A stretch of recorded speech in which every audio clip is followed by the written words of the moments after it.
Hello and welcome to another episode of the 1.2 podcast. Jack, it's been a while. How you been?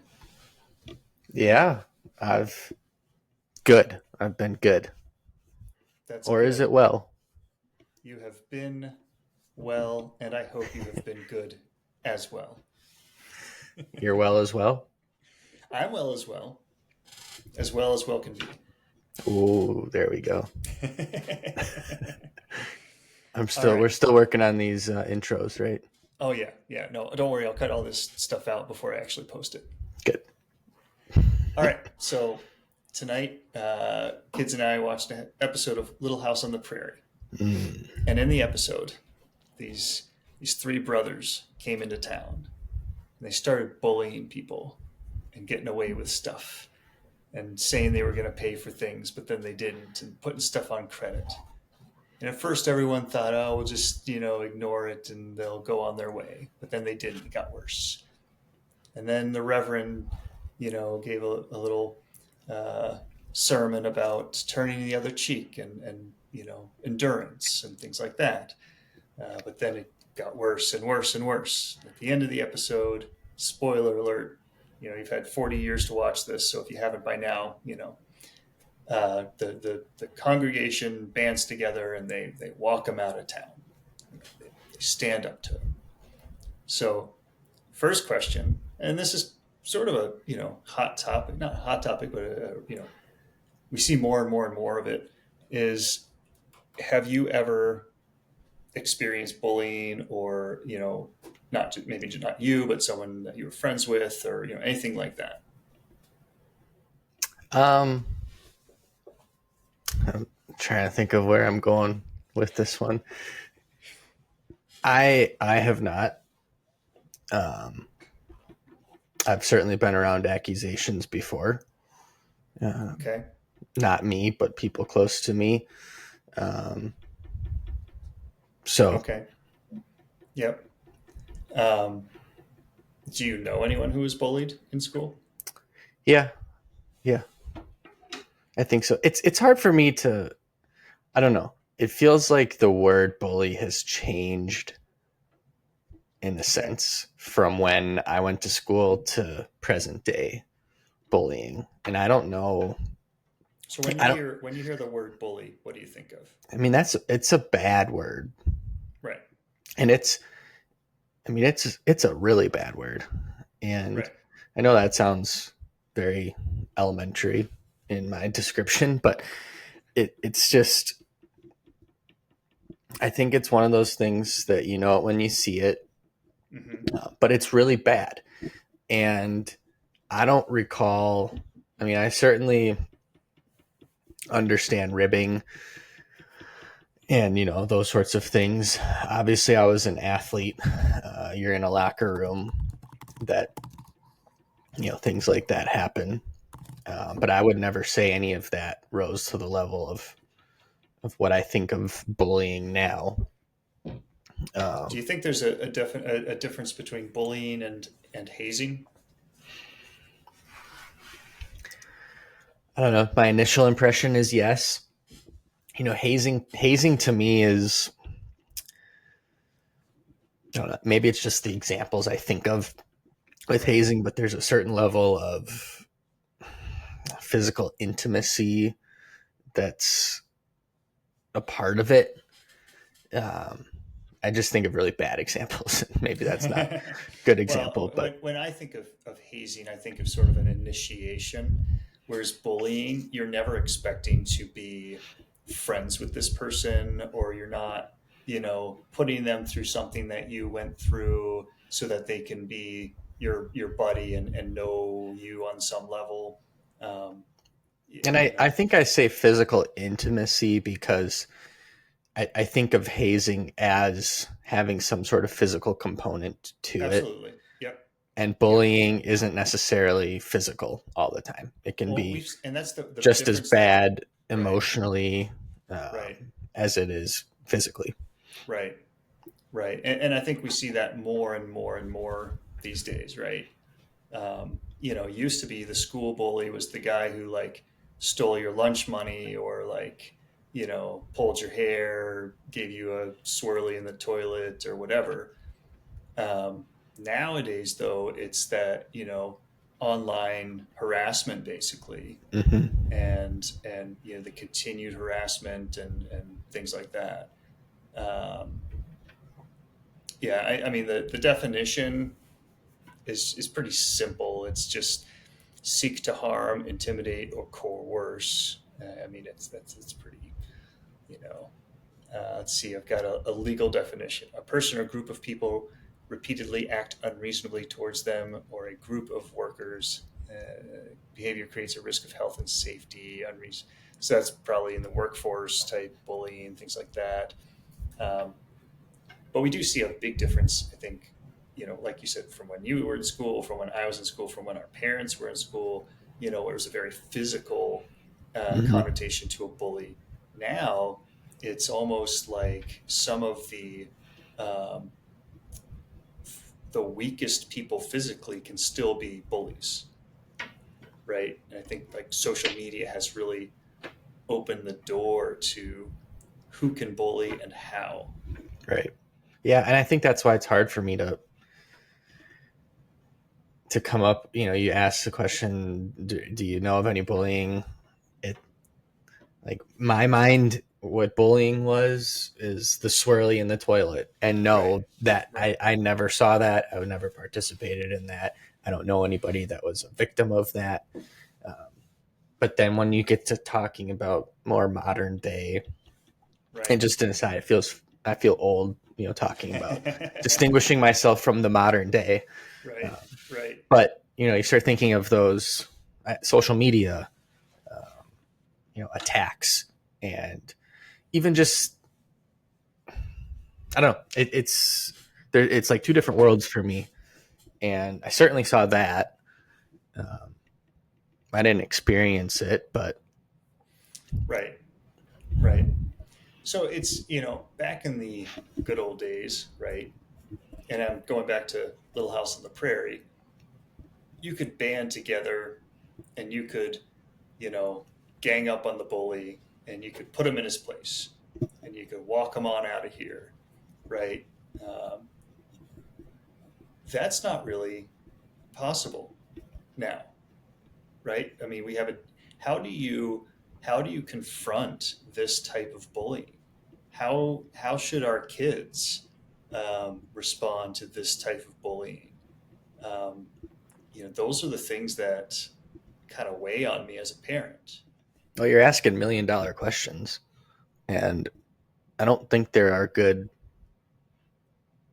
There's certainly not a or an answer to it.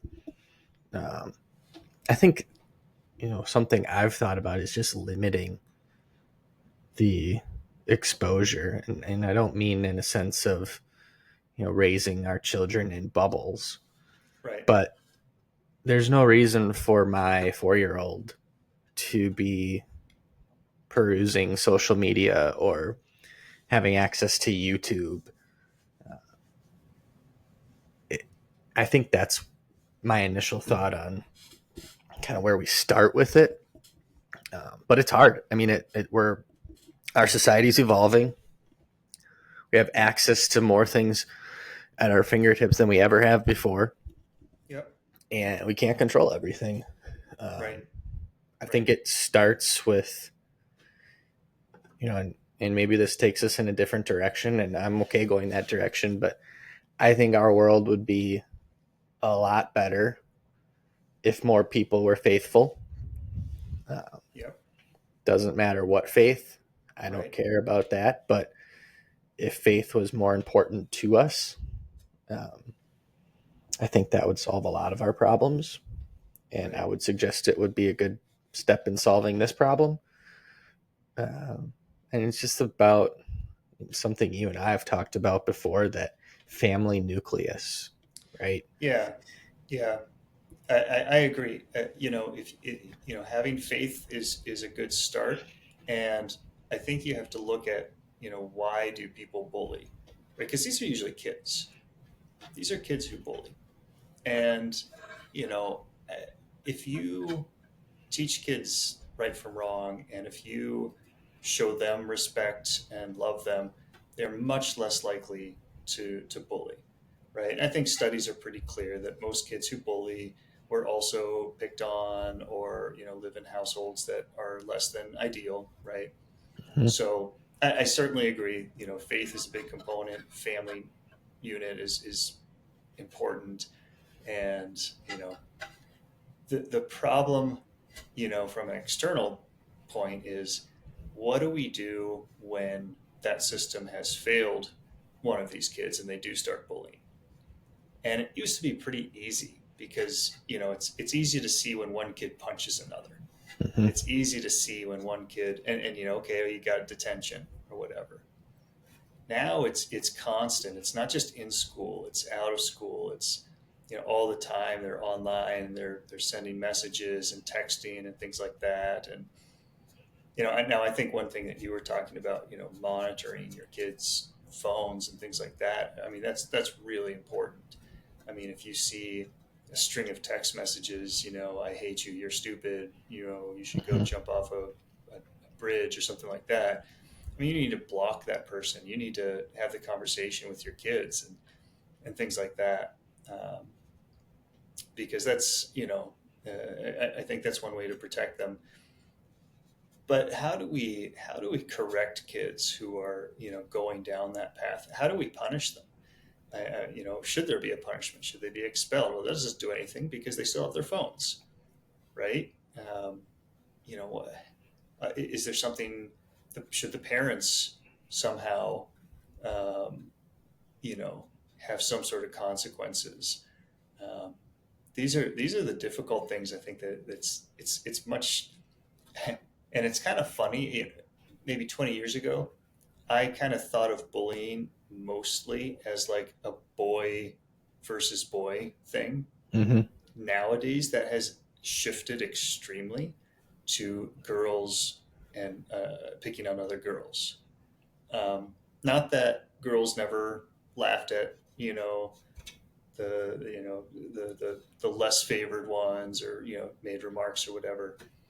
Um, but in terms of the what we think of as bullying, it has shifted on the gender spectrum. At least Yeah. that's my perspective. Perception. I don't know if that plays out in the numbers. Yeah, I don't know, but and I would agree with that. Just from a perception standpoint, on what I see as well. I think the interesting thing, and what even further complicates it from my perspective, is it seems like we're living in, and we're living in such a modernized world that the access to social media and those sorts of things is just so much more. It feels like bullying is so much more readily available, but I also think that's a little naive to suggest that, and I don't think you're suggesting it, but I think just generally that Right. our role as parents or supervisors is more difficult than your parents had for you or my parents had for me. Like, Right. we do that as a society so often. We're like, Right. well, this is the world we're living in now has never been worse, and Right. tell someone that grew up in the Great Depression that Right. our life is worse than theirs. Right. And you could do that with every generation. So it's like these problems have always existed, Yeah. and there have been solutions along the way, and no one's ever solved it. But I wonder why we can't draw on past experiences. Yes, it's an entirely different world, and it's harder to monitor, and bullying itself is, I think we've our conversation is showing how it's transformed. It's morphed into this more, I keep saying modern, but I don't know a better way of describing it. Yeah. But Yeah. it's not like these aren't new problems. Right. They're manifesting themselves in different ways, but we as humans have always had to deal with bullying, Right. and sometimes we do a good job, sometimes we do a bad job, and how figuring that out is just interesting to me. And I don't purport to have the answer, but I'm just maybe I'm just babbling. But Here's the answer. We make it illegal for anyone under 18 to have access to smartphones. There we go. there you go. Problem solved. Done. Done. Fixed it. What's the next problem? I think I saw something. Is some state taking up like banning phones in schools or something? It might even be Wisconsin. I don't know. I saw something on Twitter That would be interesting. or That would X. be interesting.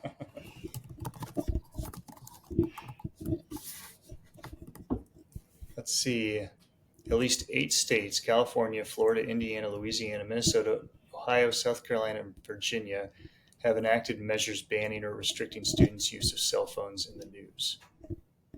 Whatever I saw was some, kind of ironic video that someone taped a legislator as the House whatever it was for whatever state was considering passing this ban on cell phones in schools, and it was a video from the gallery showing a bunch of the legislators on their phones, like during the right, hearing on it. right. Yep. So That's that's an good. aside, but That's pretty good. I mean, I could rail on the dangers and the issues that technology have brought us, even as adults, forever. I mean, there's tons of studies that show that brain activity and for kids it's addictive, for adults it's addictive. That little like ping of a tweet or whatever like releases endorphins in your brain and all kinds of things like that. So you don't wear a smartwatch, do you? I do not. No. What about you? I will get the Phantom like buzz. Oh yeah. I've heard that like with people in phones in their pockets too. Like Yeah. they'll feel like they got a notification or something, and Yep. it's weird, and it's Right. I don't know. Your body craves this sort of attention, right? Because it's attention, even if it's just a notification you've signed up for. It's attention. It's this thing being sent to you, no one else, just to you, and it's for you because you're whatever it was. So it is. It's dangerous, and you put that in the minds hands of a kid who, child who hasn't really. I was gonna let it. There's so many times I wanted to chime in, but I was like, we don't want to go down that rabbit hole. I'm working on it. I do the same thing. I just honestly, it bothers me. But I do think that we should limit our kids' access to things. I do think the world would be a smarter place. You look at children these days, even adults. I shouldn't say children anymore. They wake up in the morning. First thing they do is they look at their phone. Mm-hmm. They maybe start listening to a podcast, hopefully the 1.2 podcast. Yeah. As they hit us up on anywhere you could find your podcasts. That's right. Spotify. Actually, only just Spotify. and YouTube. But and then they get ready and they get in their car. They turn on music or they're continuing listening to the podcast. They get out of their car. They put on headphones. They walk in. They're looking at their phone. We're so disconnected from what's actually around us that I think it has an effect on our mental abilities, to be honest. I think about my own day. Mm-hmm. It's embarrassing. Yeah, Jack, you should be embarrassed. No, it is. I mean, it's and it's something I consciously think about being better at. I don't know if I'll ever be able to get over some of it. Right. But certainly, I wake up, the first thing I do when I wake up, grab my phone, check my email. Yeah. And then I'll scroll, and then I get through the email, and then I scroll through Twitter, Facebook, I got the newspaper app on my phone. I read the newspaper before I've done anything. Right. Now, I'll take my phone with me to the bathroom and I'll take care of business there. But like, I can't even do that without my phone. And I don't think that's stuff I don't know if I'll ever be able to get over. And I don't think I'm wasting time with that. Well, you know, Checking my phone right now. I got a notification and you I could wake up instantly and looked. you could wake up and read your Bible for 5 minutes instead. I figured that might be what you would say. I But think that what I'm getting at, yeah, and we can get to, I just like when I get home from work, yeah, I get so little time, and right, I with my children, and I've looked at this, and that's just the reality of being right, a working parent, right? yep, And it's I've looked at these graphs, like the amount of we spend. I don't want to mess up the numbers, but it's like we get our children from 0 to 18, and like of the time we're going to spend with our children throughout their lives, our life and their life, it's like 90% of the time is in those 18 right, years. and right, and so to waste that, and I'm guilty of it, but I, like I yeah, said, I'm consciously thinking about it. I'm getting better. Like, to waste that looking at my phone, right, it's embarrassing and it's sad, and I yep, feel ashamed. I do. I don't think that's, you know me, I'm hyperbolic right, in a lot of right, the things that I say, but it's true. It's shameful. right, right. No, I we make a conscious effort when I get home. When I go to change, I put my phone in my bedroom, and that's where it stays until the kids are in bed, or at least the babies are in bed, and we're just getting the teeth brushed and stuff like that. I mean, I found myself on my phone at the dinner table before. Ooh, yeah, yeah. I've done that too, and it's just one of those. It's Yeah, like yeah, someone will text me, or I'll be thinking about something that I did at work or didn't do at work, and I'm like, oh, I got to check that. right. Or someone will text me, hey, did you see what happened to, who the Packers just trade? Which that doesn't really happen because Packers don't really trade for anyone. But uh, and it's just without thought, boom, phone. Right, And I find myself thinking, what am I doing? What am I right, doing? Like, right, I get frustrated with my children when they're distracted. And right. I mean, how hypocritical is that? Yep, yep, yeah. So Be better, Jack. that's right. I have to change the name of the podcast to "Be Better, Jack." No, but to tie this all back to the beginning, I think there's a real danger in technology, and that has manifested in you know bullying, and it doesn't just happen in schools. It Hmm. happens. I mean, you've seen plenty of cases with grown-ups, verbally abusing each other over text messages and things like that. Um, it allows us to prey on anyone we want without having to face them. And I think that's a big danger. Um, it's hard for me to say that we should, you know, have criminal penalties or something for things that you say to another person. But I wish there was more awareness and more ability to, detect, maybe there's some smart software or something that could pop up on your phone. Like Apple could have built into their chat system that would pop up and say, this person may be bullying you. Do you want to block them? Right. Or something like that. Um, where, The libertarian is arguing for. hey, no, no, no. Hey, Apple is a company. They can do whatever they want. Okay. They can do whatever they want. Plus, what's the government's role? To prevent us from force and fraud. That's the libertarian motto, right? So, to prevent people from harassing us, it would not be a bad idea, I think. And this is a warning, right? It doesn't say you're not allowed to talk to this person. It just You pops get up put and on a says, list. You get no, put no, on a no, no list. list, no list, right? Of course, yeah, NSA or someone's going to put you on a list, but that's only because they have Apple in their pocket. No, it could be as simple as popping up and saying, "Do you want to block this conversation?"